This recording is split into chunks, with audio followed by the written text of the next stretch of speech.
Illinois' sickest children are suing the state over budget cuts to in-home care. We'll take a closer look at the human impact of the state's financial crisis. No time for church? How about a side order of scripture at the drive-through window? From fast food to quick prayers, how serving Chicagoans in their cars is changing. And tough decisions and declining approval ratings mark Bruce Rauner's first 100 days in office. What is next for the governor and the state? These stories and much more tonight on In the Loop.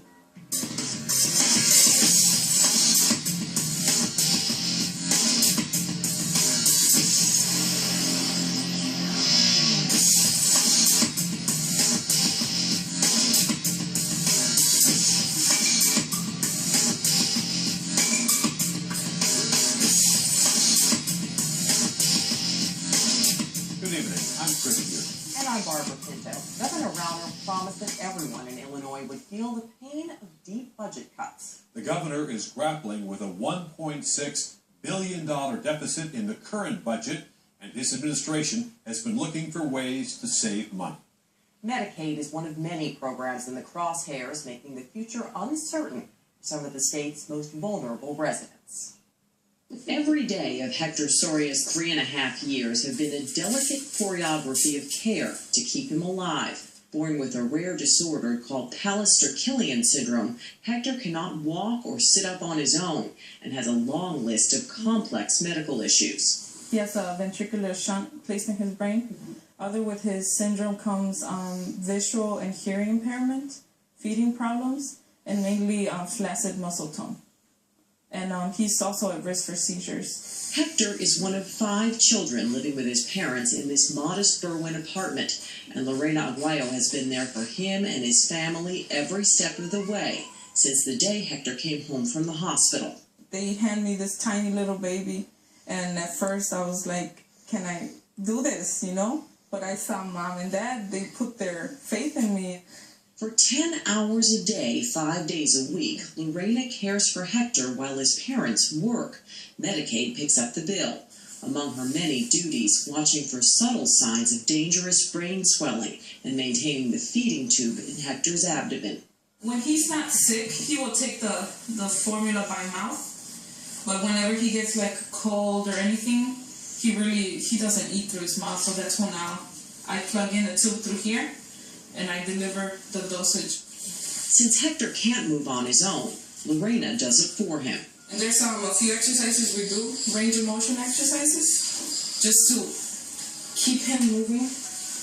We don't keep him active, his muscles could potentially atrophy and he could develop contractures. And with contractures, sometimes they have to surgically go in there and cut tendons and readjust what's atrophied in place. Doctors say Hector currently functions at the level of a 6-month-old. Push, push, push, push, push. Yay! Last October, Kepro, a Pennsylvania company hired by the state to bring Medicaid costs under control, paid a visit to Hector's family. They just checked off boxes saying, oh, what does he do? What doesn't he do? And we just left it at that. We thought it was something routine, you know, that had to be done. 2 months later, a letter arrived in the mail. The letters basically said that we've reviewed medical records and based upon an assessment, your child no longer qualifies for in-home skilled nursing care, and we're going to reduce you down to 0 hours over a 6-month period. Robert Farley is a Naperville attorney who says more than 100 families across Illinois received similar letters. Farley has filed a class action suit against the state on behalf of Hector and other children. When a state bullies a family by saying you're not entitled to it, it's wrong. It's simply wrong. Farley contends the state lacks justification to alter the medically necessary care given to Hector and other families, and that federal law guarantees Medicaid patients the right to that care. Kepro, the company paid more than $7.5 million by the state to evaluate Hector and other children on Medicaid, has yet to disclose the criteria they use to determine the suspension of services. Meanwhile, Hector's parents, who both work to support their 5 children, worry about what's next. Probably we need to change the house, try to find another cheap rent.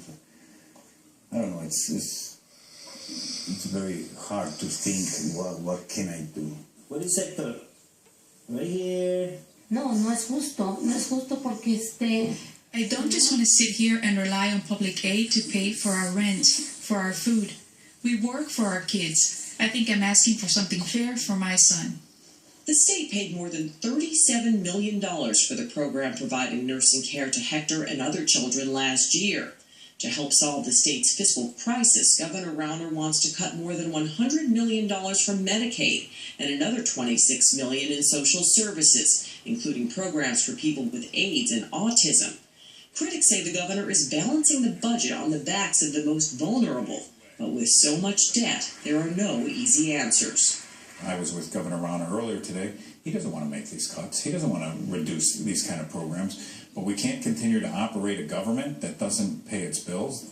Lawrence Massall, president of Chicago's Civic Federation, blames Illinois lawmakers, past and present, for not coming up with a plan to fund Medicaid. It's not enough to say that you're against the cuts. You have to explain how you're going to pay for them or what else you're going to cut out of the state budget. Attorney Robert Farley argues Medicaid cuts could end up costing even more. According to the class action suit filed on behalf of Hector and other families, the state pays about $7,500 a month for in-home nursing care. The alternative, inpatient treatment, costs $55,000. Attorney Farley says this fight is personal. He is also the father of a child with disabilities. Those children are the most vulnerable people in society. Their families are doing heroic efforts to keep them healthy day and night, 24/7.